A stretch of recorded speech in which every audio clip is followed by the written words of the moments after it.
Welcome back. I'm Lucas from Roll to Hit Gaming, and today we'll take a look at an upcoming board game expansion.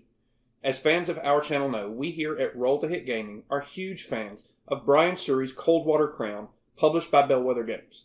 In this unique worker placement / worker manipulation game, players take on the roles of fishermen, competing in a massive North Atlantic fishing competition.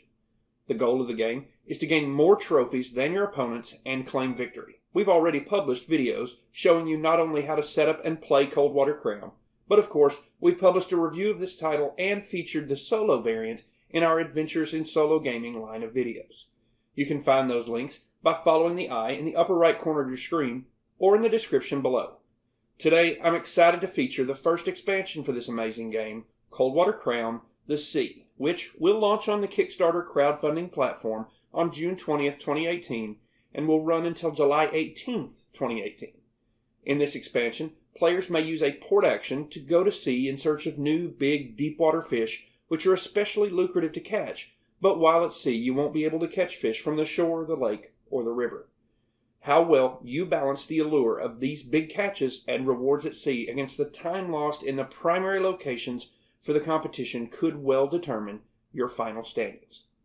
If you want to see an in-depth look at the Coldwater Crown base game, I again encourage you to check out our first look video, as we won't be going that deep on the base game here. But for those of you unfamiliar with the base game, let's take a brief look at the basics of Coldwater Crown.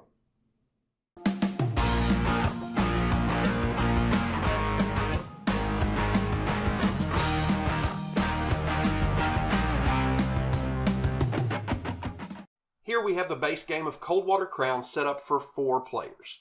As we mentioned, the purpose of Coldwater Crown is to gain trophies, which you can see spread about the board, and score the most victory points. This would primarily be done by taking angler actions, fishing at the lake, the shore, and the river.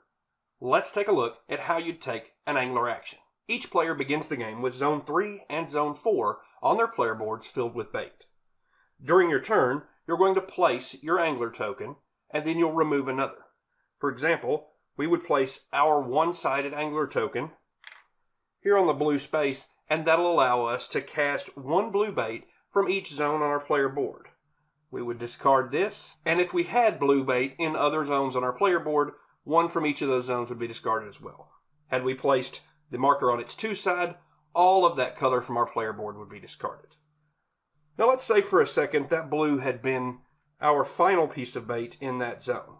Once we cast it, we would catch the fish in the corresponding zone for that colored location. In this case blue, we're at the lake, and it was Zone 3, and so we would catch this pike and place it in our player area.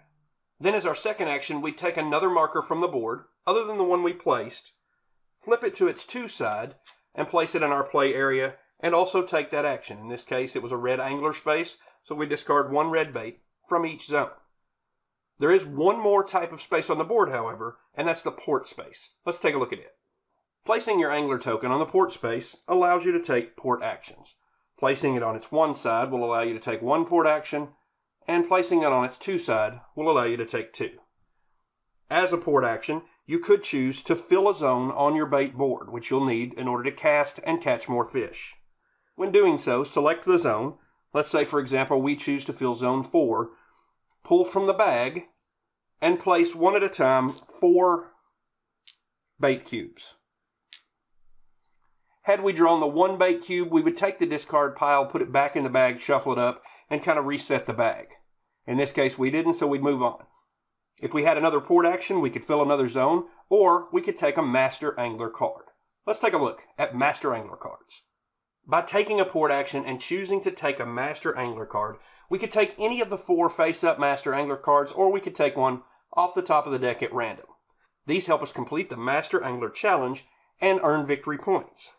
Once you've taken a Master Angler card, let's remove these and assume that we took this conger eel.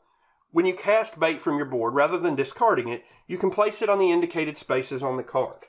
Once you've covered each indicated space with a bait cube, you've completed that Master Angler card. Place it in your area so that you'll note it's completed, and if you were to complete 3 of the same, you would claim 1 of these victory point tokens, or 4 different, you would claim 1 of these. Again, the points to compete in these challenges and gain victory points. Additionally, each completed Master Angler card is worth 1 victory point at game end. Let's take a look at some of the other trophies you can collect. Let's say you caught a perch from the lake, a flounder from the shore, and a roach from the river. If you were the first player to do so, you've completed the Small Species Challenge, and you would collect the topmost victory point marker, and these work their way down as you go, so completing this challenge early can be more lucrative. Also, each time you catch a fish, you should reference the weight number. If it matches the mystery weight challenge, then you take that victory point token, scoring a point, and reveal the next. At game end, all of the shore, lake, and river contests will be scored based on your catches and submissions for the day, and victory points awarded based on your place as determined by the poundage caught. And finally, once you've caught 8 different species of fish, collect these markers, and just like the Small Species Challenge, they work down in victory points. And the first to catch 12 different fish collects this marker and triggers the end of the game, which could also be triggered by you being unable to refill one of the shore, lake, or river locations from the deck once a fish has been caught.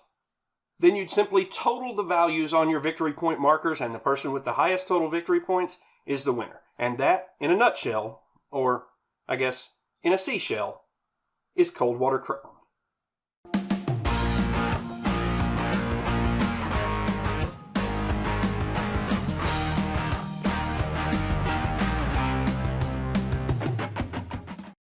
Now that we've either refreshed your memory or given you your first overview of the Coldwater Crown base game, let's talk about this expansion, Coldwater Crown, the Sea. As we've shown the components for this expansion, I would like to remind you that this is a pre-production copy of this expansion for review purposes, so these components might not necessarily represent what the final product will be once it reaches your friendly local game store ready for purchase. This expansion comes with 4 sea vessel standees, which do require some assembly, and I'm told by the publisher that the design of these will be different in the final product so that they're a little more stable than they are in this pre-production copy. These standees are used to indicate when you're at sea. We'll cover that more when we get into how the expansion works. Also included are 6 new squid Master Angler cards and 3 new anchor tackle pieces. Of course, also included is the new expansion board segment for the sea, as well as 20 new fish cards, 5 of each species you can catch while at sea: cod, pollock, red sea bream, and blue sharks. Let's talk about how these new expansion components integrate with the base game. First, during setup, simply shuffle the 6 squid Master Angler cards into the Master Angler Challenge deck. Then assemble the sea vessels and give 1 to each player. Place the sea board near the main board and populate the 4 spaces with fish cards in the same way that you would for the shore, the lake, and the river. Finally, simply add the 3 anchor tokens with the rest of your tackle and shuffle them. Remaining setup proceeds exactly as you would for the base game. As I walk you through how this expansion works, I'll offer some of my thoughts on them as we go along. Off the top, I want to note that Coldwater Crown the Sea plays exactly like the base game, with just a few new pieces to the puzzle, and for us here at Roll to Hit Gaming, that was a big plus. First up, taking a port action will, as always, allow you to refill bait on your player board or claim Master Angler cards, but now you can also declare that you're boarding your fishing vessel and heading out to sea. Simply take your sea vessel standee and place it on the sea expansion board. Note that this does take one of your port actions, or you could use an anchor tackle token at any time on your turn, which grants you a free port action, which, of course, you could use to head out for big catches and big rewards. Once you move your vessel to the seaboard, you will now be considered at sea, which means you can only catch fish from the sea, and you can only place discarded bait onto squid Master Angler cards. These new Master Angler cards, as indicated, can take bait of any color. As you discard bait from your player board by placing or removing angler tokens, simply place it over the indicated spaces. Once all spaces are filled, you've caught the squid, scored a victory point for in-game scoring, and made progress towards collecting a Master Angler Challenge trophy. One of the absolutely brilliant aspects of this expansion is that the new seaboard doesn't add angler token spaces. The reason that's important is that it keeps the worker placement aspect of the game tight.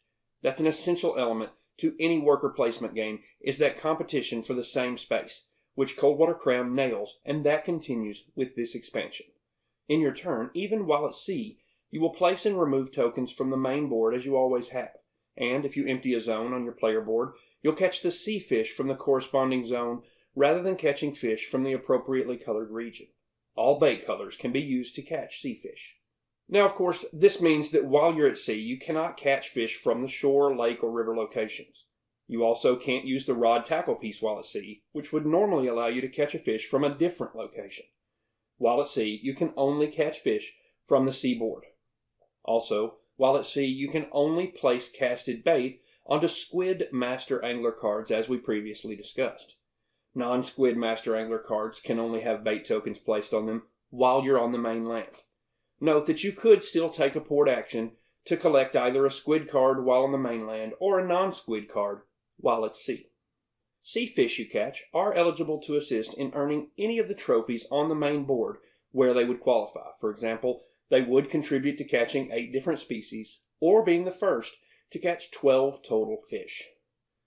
Finally, when your business at sea has concluded and you're ready to return to the mainland, simply place your sea vessel token back near your play area before or after any of your actions. This does not require a port action. The endgame triggers for Coldwater Crown remain unchanged. Once a player has caught their 12th fish, or a given location cannot be filled to capacity after a fish has been caught, all other players take one final turn and the game ends. Score the game as you normally would, with the exception of the sea. To score the sea, select one fish from each species you've caught, throwing the others back, and submit them for scoring. Based on the poundage of sea fish submitted, you will score a set number of victory points, as indicated on the Sea Challenge chart.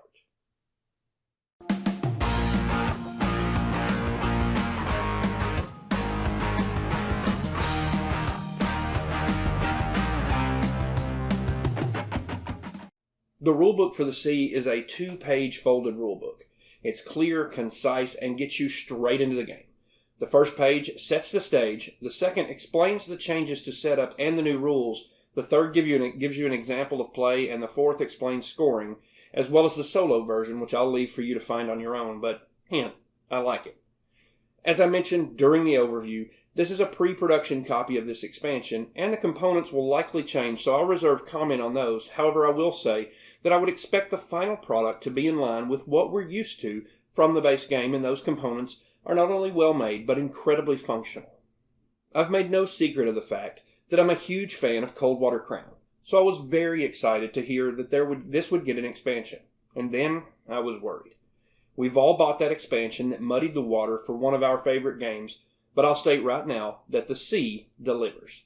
This expansion integrated with the base game seamlessly, both from a gameplay and a teaching perspective. Our players picked it up instantly, and we were playing within 5 minutes of opening the box. It adds interesting choices, weighting the potential to gain some nice victory points against the loss of time in the other main areas of the competition. We found and loved how this temptation could be leveraged to put ourselves into a better position for victory. Do you stay just a little longer at sea to get 8 points rather than the 5 that you already have, or is that enough for you, meaning that you need to head back to the mainland and work on catching more fish for the river, shore, and lake competitions? This is a nice, meaty add to a mid-weight Euro, and it takes absolutely nothing away from the core game. As I said earlier, the choice not to add additional angler spaces to the sea is what makes this work so seamlessly. It keeps that moment where your opponent takes the space you wanted and keeps it firmly in place, and just adds more choices. Ensuring that the new sea fish contribute to the side contest on the main board is another nice design choice. This adds a new set of options for catching your 8 different species, or if you think you have the game in hand, trying to get that 12th fish and triggering the end.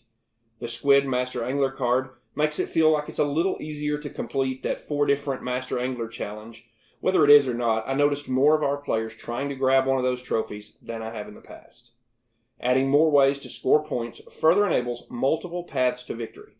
Combine that with just enough variability and chance, and there's no optimal path to victory in this game, and that makes me feel like I've always got a shot at winning.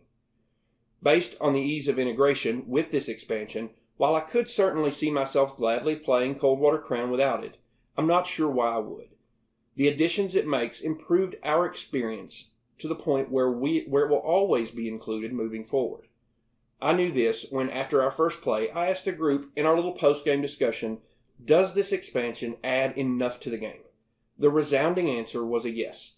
This expansion is a perfect addition to an already great game. When we reviewed the Coldwater Crown base game, we gave it a die rating of D12. I'm going to repeat that here today for Coldwater Crown the C. If you're a fan of Coldwater Crown, or someone who enjoys cleanly designed mid-weight Euros, I think you'll enjoy this one, and I highly recommend it. This game combines fun mechanics with a nice theme and always makes for a good game night. I hope you've enjoyed this review of Coldwater Crown the C. It will be available on the Kickstarter crowdfunding platform starting June 20th, 2018, and running until July 18th, 2018. If this seems interesting to you, head over to the Kickstarter page and check it out. If you're watching this after the Kickstarter, head into your local game store and give this one a shot, because I don't think that you will be disappointed. As always, you can find Roll to Hit Gaming on Twitter and Facebook. You can also hit that subscribe button and sign up to be alerted each time we post new videos here on YouTube. For Roll to Hit Gaming, I'm Lucas, and thanks for playing along.